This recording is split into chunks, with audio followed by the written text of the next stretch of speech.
Un poco la década del 60 y la década del 70 en el Ecuador,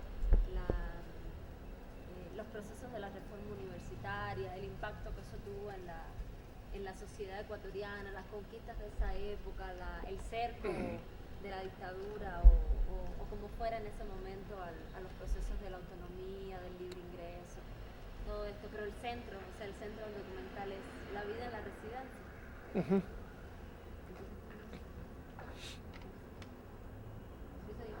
Ya, bueno, un poco, ¿qué era la residencia estudiantil que usted conoció? La residencia universitaria era un micromundo de ideas, gentes, tendencias políticas, actividades culturales, de una vitalidad sorprendente, porque además, bajo la residencia a un lado estaba la facultad naciente, Facultad de Artes. Y entonces eso creaba un vínculo prácticamente directo entre la residencia y la Facultad de Artes. Detrás estaban las facultades de Agronomía y Medicina Veterinaria, donde estudiaba un grupo de alrededor de 20 estudiantes venezolanos y otros tantos colombianos que por entonces vivían en la residencia y estudiaban ahí cerca.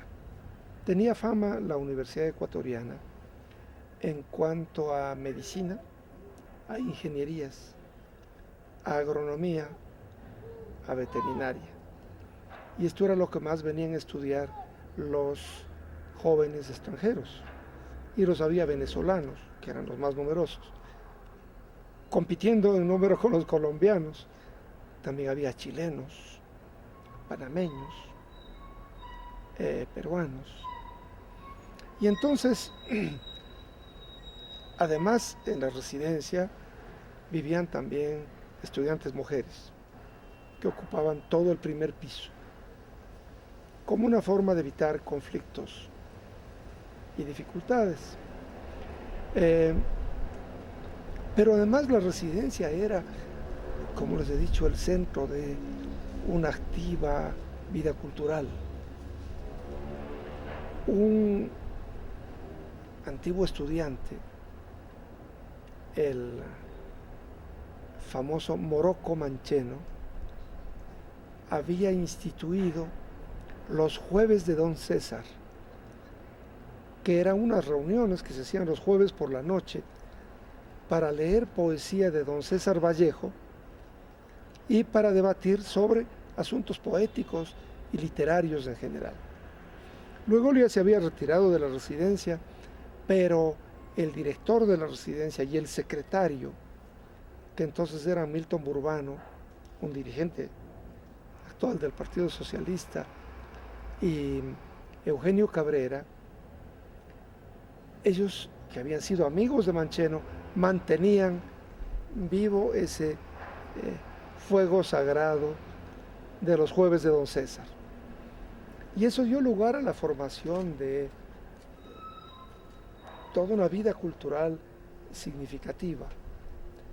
Yo recuerdo que con otros amigos teníamos un grupo poético que se llamaba Grupo Solos, y del que también formaba parte mi amigo Iván Oñate, hoy un famoso escritor. Y entonces éramos parte de los asiduos asistentes a las reuniones de los jueves de Don César. ¿Qué relación tenían con los ánsicos? Porque en esa época... Bueno, ellos eran de más edad, no vivían en la residencia porque ellos eran fundamentalmente quiteños y vivían en sus casas. Quienes vivíamos en la residencia éramos provincianos, gentes de fuera, provincianos y extranjeros. Esa era la clave. Ahí los quiteños no vivían porque no tenían para qué, vivían en sus casas. Entonces, nos llevábamos con los ánsicos, pertenecíamos todos a la Asociación de Intelectuales y Artistas Jóvenes del Ecuador, de la que fue presidente por entonces Agustín Cueva, y que luego pasó a ser presidida por Jaime Galarza Zavala. Entonces, imagínese usted, esos éramos los jóvenes que hoy somos ancianos o vamos para allá. Y también, claro, había una activa vida política, estaban presentes ahí diversas tendencias políticas. Básicamente estaban las tendencias de izquierda, pero también había otras. Yo recuerdo que había la presencia de algunos demócratas cristianos, y recuerdo a un amigo de esta tendencia que era un hombre muy inteligente, que lamentablemente murió años después, Fausto Molina, un verdadero líder estudiantil de la tendencia demócrata cristiana, con el que nos trenzábamos en unos debates y algunas discusiones interminables acerca del futuro de nuestros países de América Latina. Y bien, también ahí se cantaba, se guitarreaba, se conversaba interminablemente. Y se hablaba de política, se hablaba de opciones sociales y políticas para nuestra América. Recuerdo que entre los venezolanos estaba un cuñado de Douglas Bravo, entonces el máximo dirigente de la guerrilla venezolana, y había gentes que habían llegado desde Venezuela y desde Colombia huyendo de la represión. Algunos de ellos habían pertenecido a movimientos revolucionarios en esos países. Pero poco a poco, en ese que era un ambiente maravilloso, fue penetrando el virus de la violencia, sobre todo porque cierto grupo político, los maoístas, empezaron a desarrollar un proyecto para tomarse la residencia universitaria y convertirla en su base de operaciones dentro de la universidad y hacia la ciudad de Quito.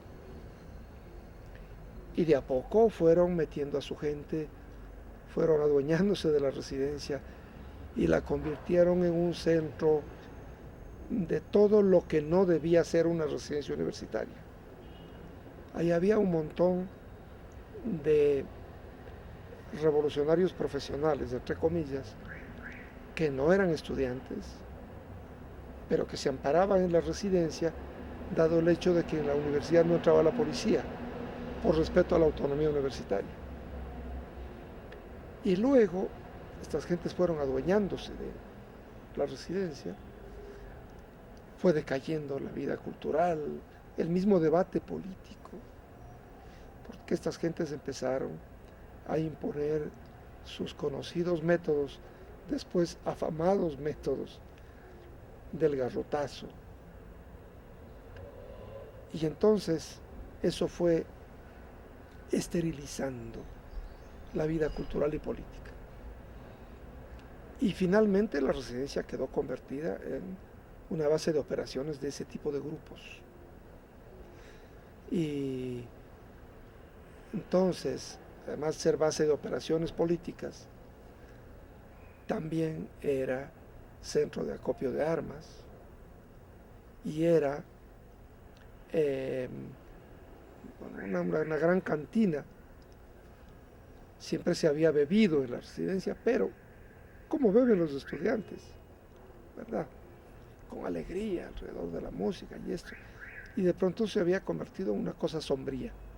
Y un día de esos, un joven que venía desde mis tiempos, de apellido Cabrera, amaneció muerto en la escalera de la residencia universitaria. Y ahí fue cuando el Consejo Universitario decidió clausurar la residencia, la cerró. Y como no tuvo las agallas la dirección universitaria para reorganizar esa residencia y volverla a convertir en lo que había sido originalmente. Entonces la tuvieron cerrada por algunos años y luego la convirtieron en oficinas, ese bellísimo edificio tan airoso que estaba parado sobre 4 grandes B de hormigón, todo ese enorme edificio sobre 4 B de hormigón. Era una sorprendente arquitectura la que había. Pues le pusieron debajo tapias, hicieron un gran cajón debajo y oficinas y centro médico, y se acabó la residencia universitaria y no quedó ni el recuerdo de lo que ya había sido. ¿En qué año fue que se cerró, se clausuró la residencia? Yo llegué a vivir a fines de los 60, del 67, y entiendo que se clausuró pasados los años 80.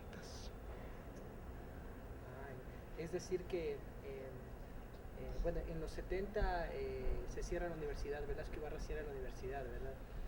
En los 70. Claro. La universidad. Y luego se reabre, luego de 9 meses la universidad, y se reabre también con esto la residencia. O sea, la residencia. Claro que sí, y ahí es cuando ya va cobrando ese nuevo y peligroso cariz que he descrito. Pero no olvidemos que también por el hecho de que ahí estaba toda esa izquierda ultrista, ahí también se alojaban muchos supuestos estudiantes que en realidad eran pesquisas. Entonces era un mundo de ultristas y pesquisas. En eso terminó la residencia universitaria.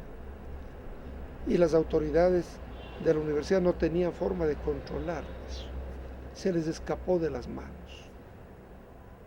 Es decir, la autonomía había terminado por ser una tapadera para asuntos no universitarios. En este periodo, a nivel social, ¿en qué momento está el Ecuador viviendo cuando esto se da? Bueno, cuando yo llegué a vivir en la residencia, el año 67, ya habían pasado algunas cosas respecto de ese edificio.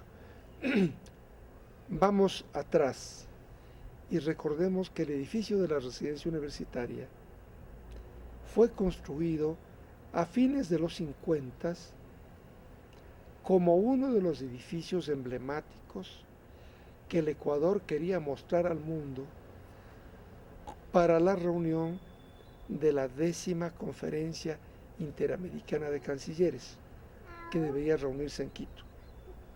Entonces, en el gobierno de Camilo Ponce, se construyeron algunos edificios representativos de la arquitectura ecuatoriana moderna, contemporánea. Se construyeron el Palacio Legislativo, el antiguo Palacio de Justicia, que ahora ha pasado a integrarse al complejo legislativo. De esos años también, entiendo, es el edificio moderno de la Cancillería, el que está delante del Palacio de Najas. Y también en esa época se restauró el Palacio de Carondelet y se construyó la residencia universitaria. Y tuvo el sentido de alojar ahí a todos los delegados no oficiales que llegaran al país con ocasión de la 11ª Conferencia Interamericana de Cancilleres. Esto es, periodistas, acompañantes, que se esperaba llegaran en gran cantidad al país. Esa fue la finalidad. Y por fin, en ese edificio, en buena parte de él, se guardaron en gran medida los licores finos que el Ecuador importó para atender a los diplomáticos que venían a esa reunión y a sus demás invitados. Se suponía pues en el Ecuador de entonces que esta gente que venía, los cancilleres, los diplomáticos de todos los países del continente eran gente que conocía mucho de licores finos y que iban a exigir lo mejor. Y con ese pretexto, unos cuantos burócratas del Ecuador trajeron un barco entero de las más finas champañas, los más finos whiskies, los más finos coñacs, etc.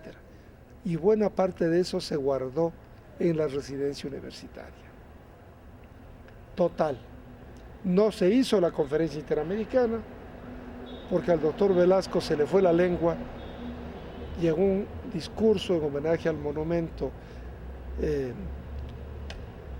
de el mayor Chiriboga, entiendo, en Riobamba, el doctor Velasco proclamó que el protocolo de Río de Janeiro era nulo, de nulidad absoluta. Y entonces los demás cancilleres dijeron que si Ecuador iba a sostener eso, les iba a alterar la conferencia interamericana y que mejor no se debía dar la conferencia a Quito.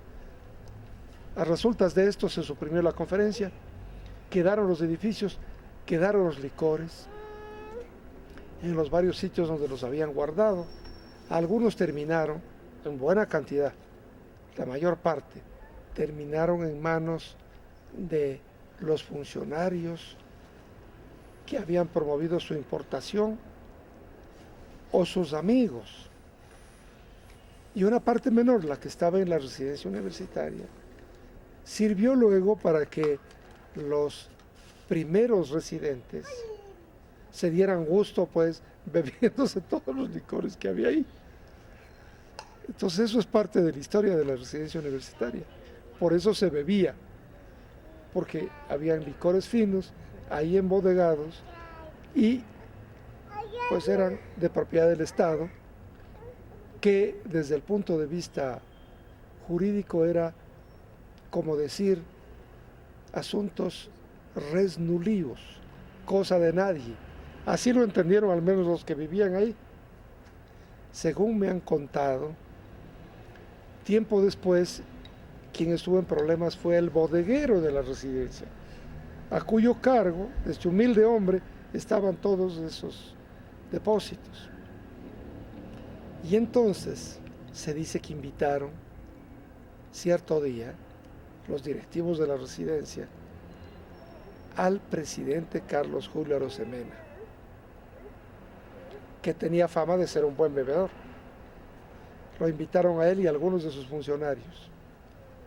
Y mientras estaban en esa celebración en la residencia, vino, ¿no es cierto?, el bodeguero de la residencia, don Lucho Paredes, y le dijo: señor presidente, yo encantado de servirles a ustedes como a todos los señores que pasan por aquí, pero esos licores están a mi cargo y ya se acaban y no voy a poder pagar ni con mi vida todo lo que esto cuesta. Y entonces relataban que el presidente llamó al Contralor de la Nación, lo hizo venir a esa reunión y le hizo extender un certificado indicando que don Lucho Paredes quedaba exento de toda responsabilidad, pues esos licores habían sido entregados al gobierno del Ecuador. Y así todos contentos. Creo que esto es parte de la picaresca universitaria, ¿no sé? Claro. Ahora, ¿cómo tenemos entendido que usted llega en el 67 a estudiar a la Universidad Así es. de Derecho, ¿verdad? Sí. Llega a vivir en la residencia universitaria. Sí, señor. ¿Cómo, desde su perspectiva, cómo ve la influencia de los jóvenes universitarios de lo que pasaba en el mundo, ¿no? De lo que se acercaba un mayo de 68, de la revolución cubana, que recién se había dado, de Che Guevara peleando también la guerra de Vietnam?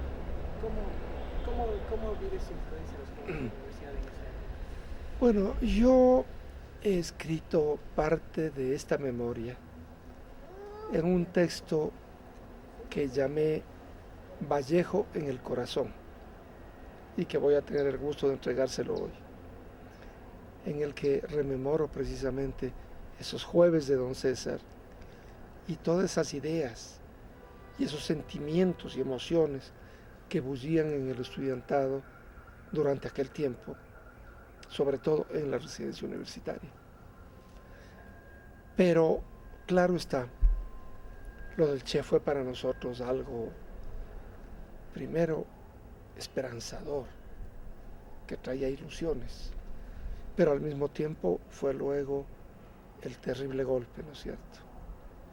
Y solamente podía entenderse a través de la poesía de Vallejo y del poema Los Heraldos Negros. La caída del Che en Bolivia era para nosotros digna de ser recordada con ese poema de Vallejo que dice: hay golpes en la vida tan fuertes, yo no sé. En cuanto a la Revolución del Mayo francés, la Revolución Estudiantil, tuvimos ciertos nexos muy especiales. Recuerdo que en la residencia se hospedaron cierto día un par de jóvenes profesionales brasileños que venían huyendo de la dictadura brasileña. Y esta pareja, que eran esposos, eran gente de gran cultura, escritores, periodistas, merecieron el apoyo, la solidaridad de muchos intelectuales y gente de izquierda ecuatorianos. Recuerdo que Osvaldo Guayasamín, siempre tan generoso ante ese tipo de actitudes, les donó varios dibujos originales suyos para que ellos pudieran venderse y financiar la continuación de su viaje. Y ellos posteriormente viajaron a Venezuela y luego a Francia. Y resulta que estos amigos nos iban enviando cartas frecuentemente desde todos los lugares desde donde pasaban, porque habíamos hecho una muy grande y entrañable amistad. Y luego nos enviaron varias cartas sobre lo que estaba ocurriendo en Francia. Y luego cartas relatándonos su participación en las luchas del Mayo francés. Entonces, para nosotros eso era algo que lo vivíamos casi directamente a través de estas crónicas epistolares que nos enviaban los amigos brasileños. ¿Usted recuerda? Paremos un ratito, espérese, estoy en esas. Pero dicen que las canas se alimentan de memoria. Además estoy hablando de hace casi 50 años. Entonces, a ver, ella se llamaba Nena y su marido le decía con afecto Nenilda, dicho en portugués. Y él tenía un apellido italiano. A ver, él era... Ah, caramba. Vino hace unos años a Caquito, nos vimos. Pérez se llamaba. Pues yo tengo un amigo común al que le puedo llamar este momento. Espérese un momentito. Leonardo. Hoy es un famoso cineasta brasileño. A ver, yo mismo lo digo. Sí, por favor. Esos amigos para nosotros memorables fueron Víctor Leonardi, un joven abogado, y su esposa Nena. Años más tarde, Víctor volvió al Brasil, abandonó el derecho, continuó con la literatura, incursionó en el cine, donde se ha convertido en un cineasta de prestigio, y hoy es un hombre ya de edad, pero que sigue siendo tan encantador y luminoso como era entonces. Él visitó el Ecuador hace unos 5 años aproximadamente y tuvimos acá una breve reunión con algunos de los amigos de entonces. Víctor Leonardo vive en Brasil. Leonardi vive en Brasil, vive en Brasilia, En Brasil. vive en Brasilia, exactamente. Quisiera que nos cuente también cómo usted vivió el cierre de la universidad también, ¿no? El cierre en los 70 de la universidad, usted estaba todavía estudiando y en la residencia. No, sí, cuando llegó Velasco, sí. Que desde la perspectiva de los estudiantes, ¿cómo viven el periodo primero el periodo de la Junta Militar, ¿no?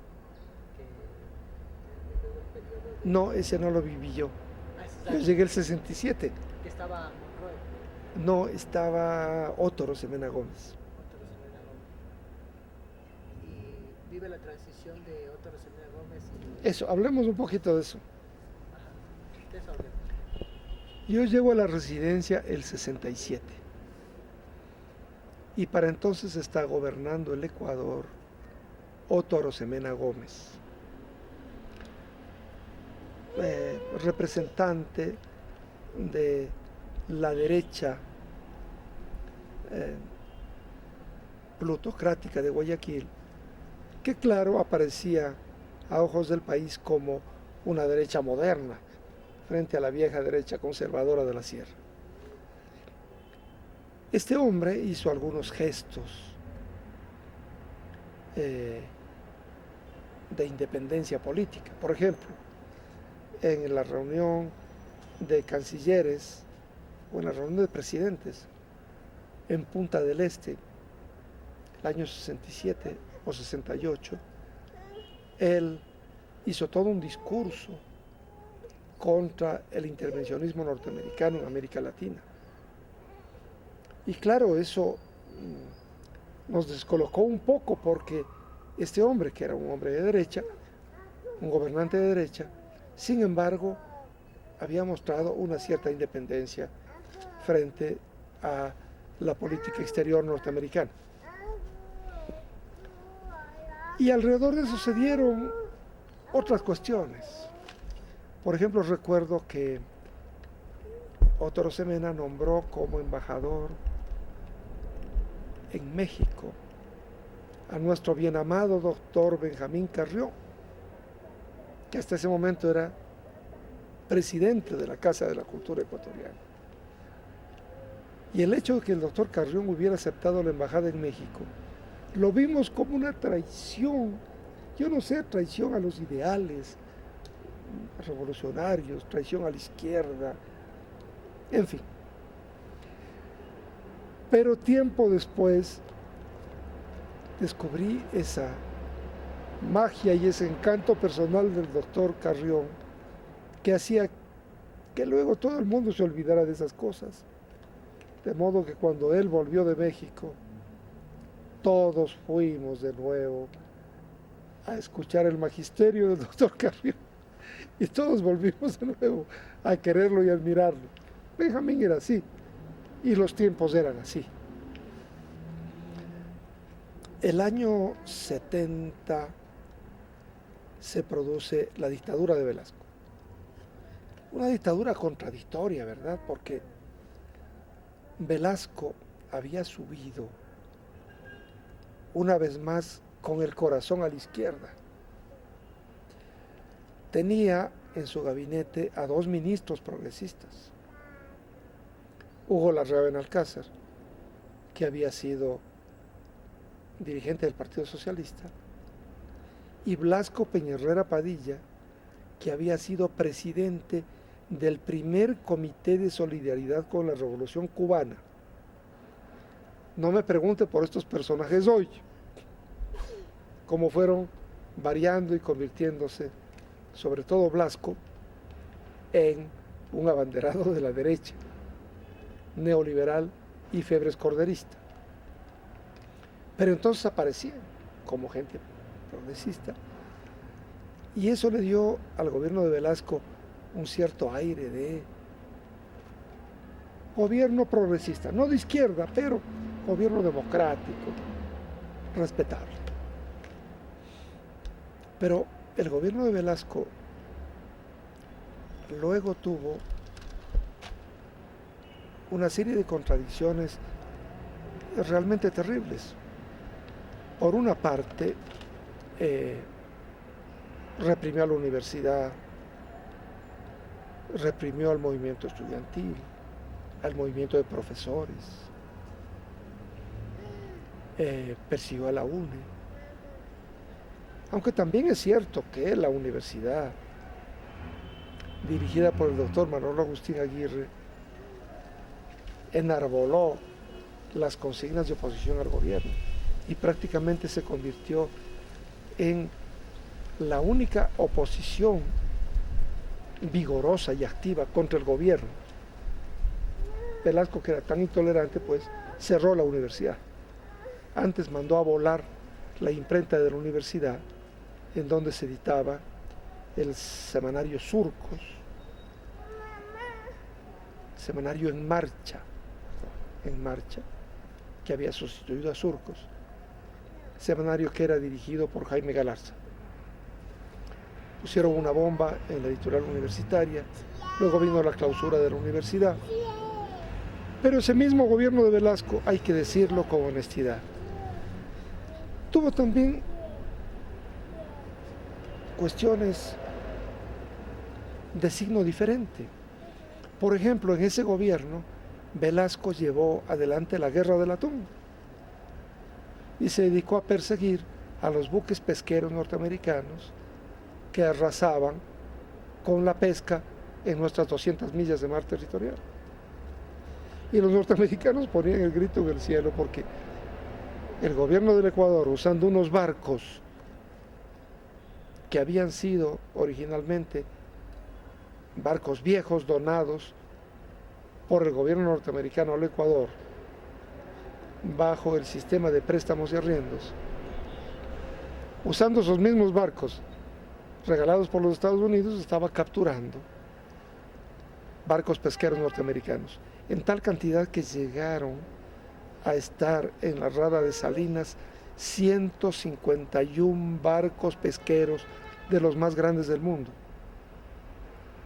Entonces, hubo un enfrentamiento muy duro y un conflicto muy grande. Pero claro, eso obedecía a esas líneas permanentes del pensamiento velasquista.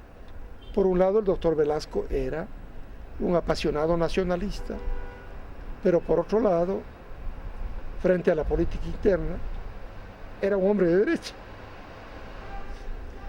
Y sin embargo, para que vean ustedes cuán contradictorio fue aquel gobierno, en ese gobierno el doctor Velasco, en su quinto velasquismo, dictó también la ley de abolición del trabajo precario en la agricultura, que a la larga fue la más eficiente ley de reforma agraria que tuvo el Ecuador, puesto que permitió la expropiación de todos los grandes latifundios en la cuenca baja del río Guayas, sobre todo los latifundios en las zonas arroceras. Entonces, vea usted, este fue el tiempo que nos tocó vivir, y para cuando se clausuró y luego para cuando se reabrió la universidad, yo ya no estaba en la residencia universitaria. Cuando se clausuró usted ya no estaba. Yo ya no estaba, había pasado a vivir junto con un hermano mío que vino también de mi provincia a seguir la universidad, y nos resultaba ya más conveniente, más económico vivir juntos los dos en un pequeño departamento que estar en la residencia. ¿Y de sus compañeros que se quedaron viviendo en la residencia, qué hicieron cuando se cierra la universidad? Y bueno, se cierra la tremenda residencia, situación, ¿no? Se cerró la universidad. Ya el que se cerrara la residencia era lo de menos. Se cerró la universidad y los que eran de provincias a sus provincias y los extranjeros a sus países de origen. Muchos de ellos volvieron después a terminar sus estudios, muchos no regresaron. Bueno, pasó de todo. ¿Hubo una especie de desalojo? ¿Hubo resistencia cuando se cierra la universidad? Bueno, enviaron al ejército. La universidad fue tomada por el ejército y la policía y la residencia fue uno de los primeros objetivos, porque sabían que ahí había gentes que asomaban como peligrosas a ojos de la policía y sospechaban que ahí podían también haber armas, explosivos y cosas por el estilo. Finalmente no hallaron nada de eso, salvo a las personas, pero así eran los tiempos. Bueno, con respecto a esos tiempos mismo, me acuerdo, no me acuerdo bien en qué época, esa fue la época que habían como a los militares asaltado la residencia con paracaídas, con ese tipo de cosas. Bueno, ellos tomaron la residencia, hubo una anterior toma de la universidad en la época de la dictadura militar, ¿cierto? Que esa sí fue una cuestión absolutamente violenta y grotesca.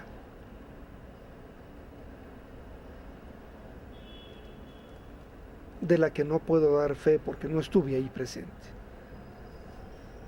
Ya, ¿y usted concretamente qué hizo cuando se cierra la universidad? Bueno, ya no tenía nada que hacer. Acá me regresé por un tiempo a mi provincia y como yo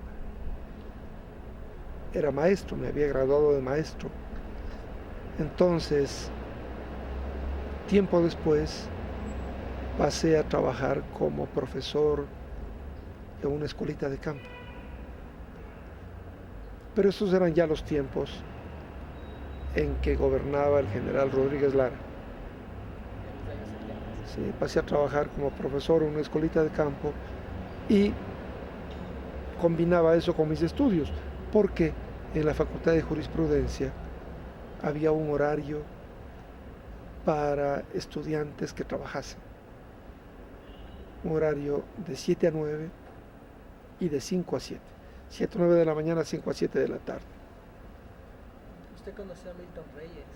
Lo conocí, fue mi amigo. Y una de las cosas más dolorosas en esa dictadura de Velasco fue el asesinato de Milton.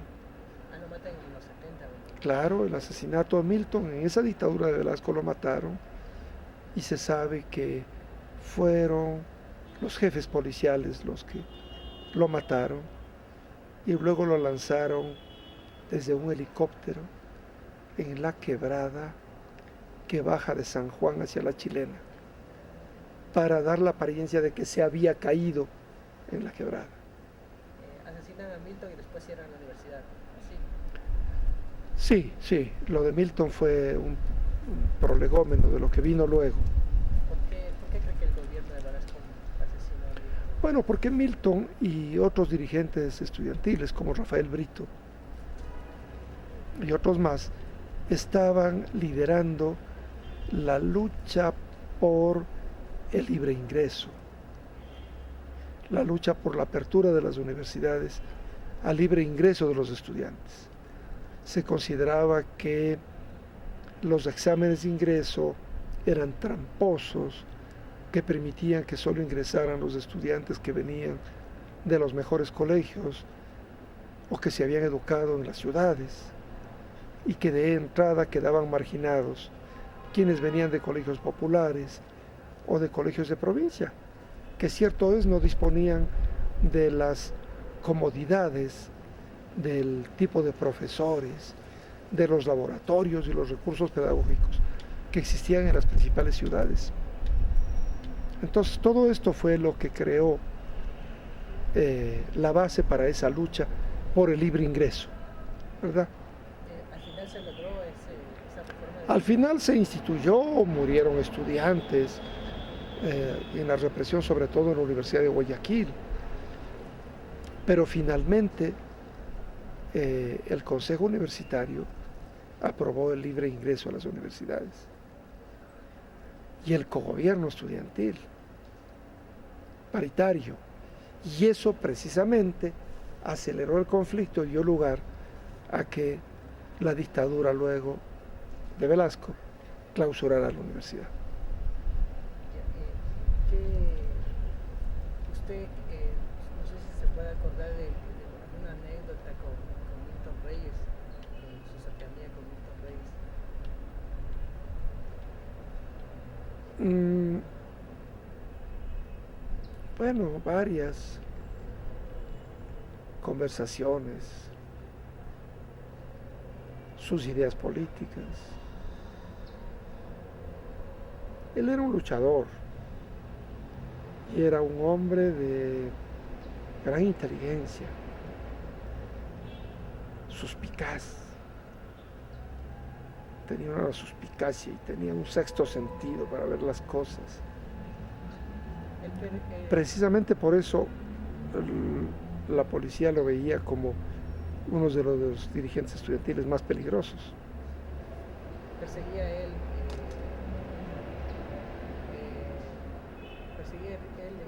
un acto revolucionario en el país, un acto revolucionario que... Sin duda, no solo él, todos éramos revolucionarios, pero él dirigía, claro está, uno de los grupos más organizados, ¿no es cierto?, con miras a estos proyectos revolucionarios.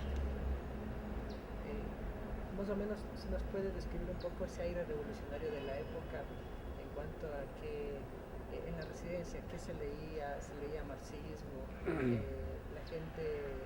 La gente seguía los pasos un poco de Lenin, de la Revolución Cubana, quería instaurar un régimen revolucionario como Cuba en esos tiempos. A ver, veamos, era un momento de gran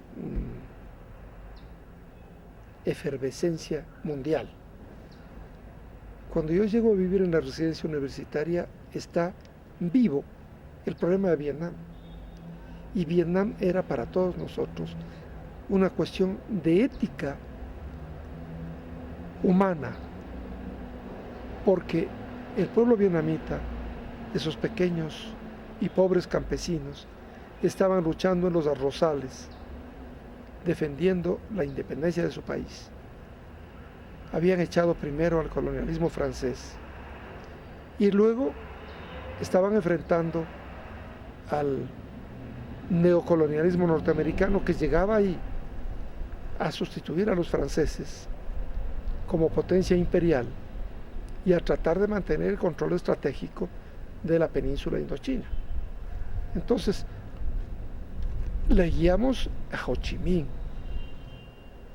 Los que estaban interesados en la acción armada leían al general Giap, el gran estratega militar vietnamita, pero existían los procubanos que le ponían acento a leer las obras, los discursos de Fidel y del Che.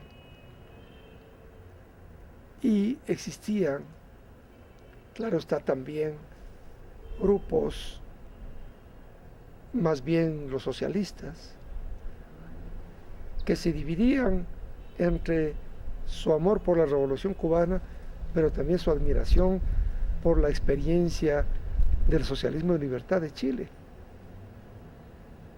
Entonces, yo diría que había una efervescencia de ideas, de proyectos, de horizontes políticos. Unos hablaban de la lucha armada, otros hablaban de la lucha obrera, otros estaban pensando en eso, un socialismo de libertad. Se hablaba de muchas cosas de esas. ¿Cuál es la reacción de los estudiantes cuando se asignan a Milton Reyes? Como Milton Reyes como un líder y un ícono revolucionario. Bueno, había una sensación de profunda indignación general, pero ya para entonces existían enfrentamientos internos en la izquierda universitaria. Y Milton no era ya el líder de toda la izquierda y de toda la juventud universitaria. Él era el líder del grupo maoísta.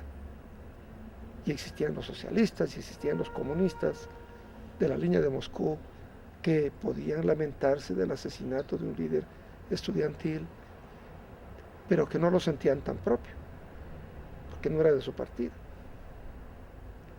Es decir, esos radicalismos también tenían mucho de sectorialismo, de sectarismo. Y en todo este periodo, Yo me quiero poner en la sombra porque Sí, si no me sí. pelo. Sí, por eso mismo. Estoy calculándome. solo déjame ver al niño que está sentado. Me estaba haciendo tanto solo. Sí, yo creo que por aquí. Pues. ¿Te parece? Sí. Aunque no, acá mismo está. Acá mismo está un poco más sombreado. Sí, no le molesta ahí. A ver. O sí, sí. O pasemos adentro, no importaría. Ah, bueno, Sí. bueno. Claro, porque sí está haciendo. Después me pelo horrendamente. Vamos a pasar Y adentro. además son porque los está- peligros está de mucho. cáncer de piel.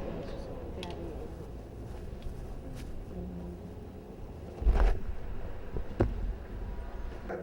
Casi comida. Casi me eduqué como 2, 3 años, hasta que de a poco mi familia logró Porque la residencia sí irse costaba. recuperando. Claro, ¿Cuánto Cost- costaba estar en la costaba residencia? 480 sucres. 480 sucres. Eso podría ser como cuánto ahora una equivalencia. A ver.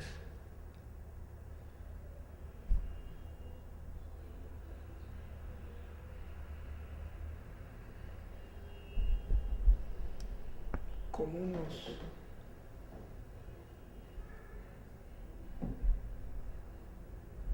$300. Mensual. Como un arriendo. Sí, como unos 300, es decir, era barato porque eran unas habitaciones compartidas. 2 personas por habitación. Luego una batería doble de baños, es decir, 2 duchas y 2 lavabos. Y al otro lado otra habitación de 2. Es decir, eran 2 habitaciones dobles unidas por un baño doble. Entonces, siempre había pues un baño. ¿Cuántos estudiantes más o menos entraban en la residencia? A ver, 600. 600 en total podían convivir. Divididos 500, pero podían entrar 600. estaban divididos hombres y mujeres. Las mujeres en el piso de abajo. Menos mujeres, ¿no? Menos mujeres, sí. Y el inspector de piso, el primer piso, era un estudiante. También éramos estudiantes trabajadores. Este era un amigo de la provincia del Cañar, pero era un gigantón y físico-culturista. Para pasar al área de las mujeres, primero estaba la habitación de él. Nadie se atrevía a ir a hacer problemas, porque venía el otro y lo sacaba. Era un estudiante mismo, pero Era su función. Pero en esa misma universidad sí se las debe pegado sus escapadas, tanto a las mujeres para... esas cosas no las puede controlar nadie. Pero al menos ahí eso no pasaba. Al menos ahí eso no pasaba, porque había cuidado. En la época en que Milton era director había mucho cuidado para evitar que eso se convirtiera en una cosa de baja estofa, porque hubiera sido el pretexto para que lo cerraran a la residencia. Entonces había mucho. El Burbano, Ah, perdón. Milton Burbano Borges. el dirigente del Partido Socialista. Sí, está anciano, pero está muy lúcido. Lo he visto hace pocos días. Y él es abuelo de el concejal Uvidia, un joven concejal de Quito que hay, del Partido Socialista, Alianza País. Es Ya. Jorge lo que nos hablaba un poco de cómo era esa... Antes de pasar el tema, que nos comente un poco cómo era la organización de la residencia.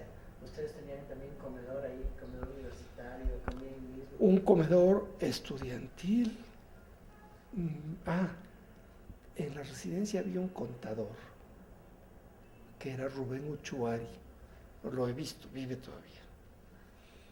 Y el jefe de la cocina era su padre, el maestro Uchuari. Él era el cocinero jefe y tenía a un grupo de 5 o 6 cocineros más. Entonces desayunábamos ahí. Ese era ya el edificio. El segundo piso era el comedor de la residencia y el primer piso era la Facultad de Artes. Al comienzo, después la facultad tuvo ya su propio edificio. Entonces el maestro Chuari era el jefe de cocina. Desayunábamos, almorzábamos y merendábamos. Pues ahora que en Ecuador no se cena, se merienda. No se come de noche, sino que se come de tarde, ¿no? Y aparte de ese inspector que dice este compañero, ¿había otra clase de control dentro de la residencia? No, ningún otro. Había mucho autocontrol. Había un inspector por cada piso, que era un estudiante. Y yo era estudiante, inspector de mi piso. Claro, la situación era dura. En mi caso la situación era dura porque yo no era del tamaño de mi amigo Crespo, ni físico-culturista, y entonces uno tenía que ir por la noche a los compañeros borrachos que estaban bebiendo y gritando, decir, compañero, baja el volumen de la música, molesta a los otros, a las otras habitaciones. Y entonces nos habíamos inventado el coger una cobija, una de las frazadas, las frazaditas delgadas, y con eso ajustar la puerta, con lo cual se disminuía bastante. Ponga la cobija. A veces, bueno, compañero, ya, tranquilo, pero tómate una, hermano, no te vayas así. Y otros eran, ¿qué vienes a joder, concha tu madre? Y entonces era una situación difícil. Para mí ganarme esos 500 sucres al mes era cosa dura. Porque había la gente díscola. La mayoría eran gente muy autocontrolada, pero no faltaba el díscolo, ¿no? ¿Qué música se escuchaba en esa época? La que más escuchaban los jóvenes de esa época. Depende, había mucho. Escuchábamos la música clásica de los 60s y los 70s, ¿no es cierto? Los Ángeles Negros, los Iracundos, ¿cómo eran estos de mi patria, tu patria? Mi bandera, tu bandera. Ana y Jaime, creo que se llamaba este grupo colombiano. ¿Y los Beatles escuchaban en esa época? Sí, claro. Escuchábamos los Beatles, escuchábamos Quilapayún. ¿Y esa música que le tocaba decir bajen el volumen, la que ponían? No, esa era música de chupar. Eso ya era música de chupar. Eso era Julio Jaramillo. Eso era Julio Jaramillo y compañía.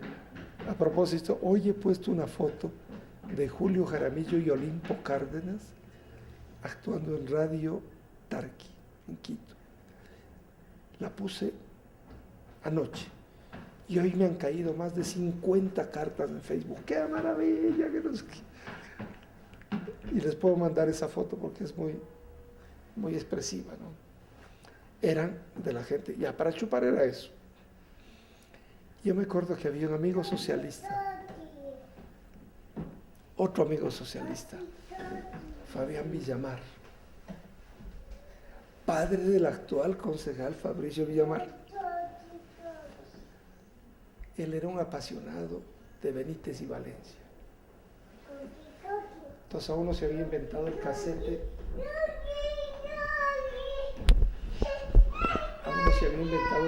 Y teníamos las grabadoras de cinta. Y él tenía una colección de cintas con todos los programas, Canciones del Alma, que pasaba Radio Quito, creo que los martes y jueves por la noche. Entonces Fabián tenía eso, era una maravilla, ¿no? Una maravilla de conexión, ¿sí? Los estudiantes de esa época, ¿cómo adornaban sus cuartos? Si es que había afiches. Sí, sí, claro. ¿Cómo se identificaba? Claro, afiches del Che, de Ho Chi Minh, de Fidel, fotografías de mujeres desnudas. Cada quien le ponía su acento. Recuerdo que unos amigos ambateños se movieron duro para que al año siguiente los pusieran juntos. Eran 4 amigos. Entonces les dieron las 2 habitaciones contiguas. Y ellos pusieron las 4 camas en la una habitación. Y en la otra pusieron los pequeños escritorios de estudio que teníamos. Pero también pusieron una salita con unos muebles que ellos habían comprado. Entonces tenían una hermosa sala donde recibían a todo el mundo. Y tenían allí el dormitorio. Pero claro, porque eran 4 amigos de mucha confianza y podían hacer eso. Entonces cada quien se las arreglaba, se las ingeniaba para vivir de modo muy grato. Y había, en cuanto a la organización, había como una hora donde los estudiantes tenían que estar ya dormidos, algo así. No.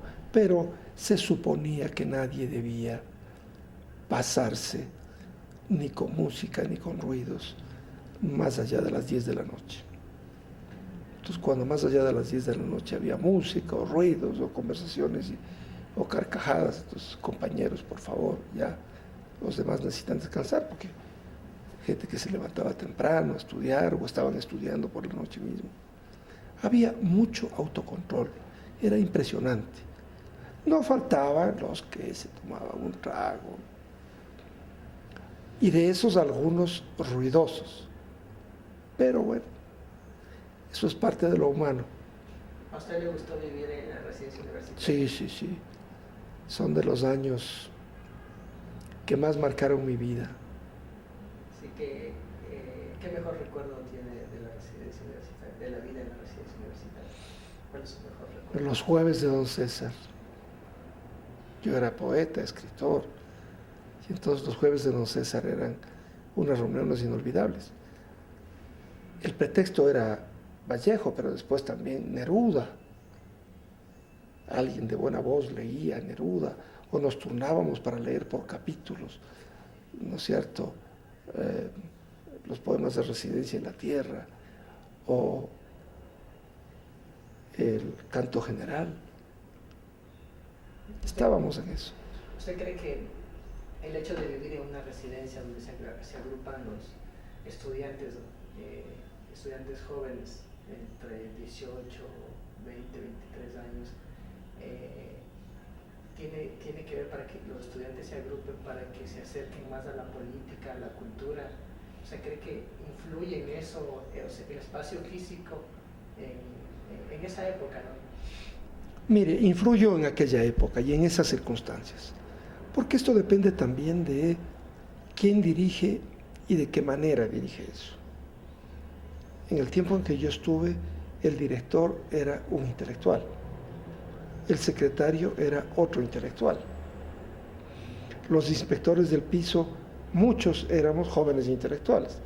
Es decir, había un ambiente cultural, había una vocación por la cultura, había un interés por la política, claro, éramos jóvenes, estábamos preocupados de las condiciones de vida de nuestro país y de las cuestiones de América Latina y del mundo, pero la cultura tenía para nosotros una especial significación.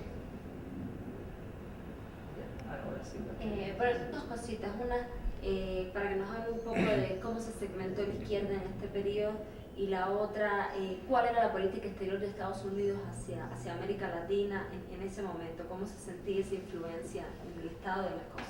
Ambas preguntas. Bueno, internamente la izquierda había comenzado ya esa deriva hacia el sectarismo, que fue agravándose permanentemente, y que hizo que lo que antes eran puntos de vista contrarios alrededor de un horizonte común terminarán convirtiéndose en formas de ver el mundo absolutamente excluyentes de las otras. Y el horizonte común ya no estaba. Y estaban las ambiciones, y estaban las pasiones, y estaban los intereses personales, y habían conflictos individuales que se enmascaraban de conflictos políticos. Y muchos de esos conflictos evidentemente estaban promovidos por la derecha, y estaban promovidos por, por ejemplo, la CIA. Cuando leímos el libro de Philip Agee, tiempo después, descubrimos que sí, que en muchas de esas cosas estaba la mano del enemigo. La CIA había dividido partidos, había puesto a sueldo a algunos grupos, ¿no es cierto? Los Atalas, por ejemplo, fueron un grupo que estaba infiltrado y controlado por la policía y que estaba a sueldo de estas gentes. Después, ya en la dictadura militar del general Rodríguez Lara, cuando era el jefe civil y militar de Guayaquil,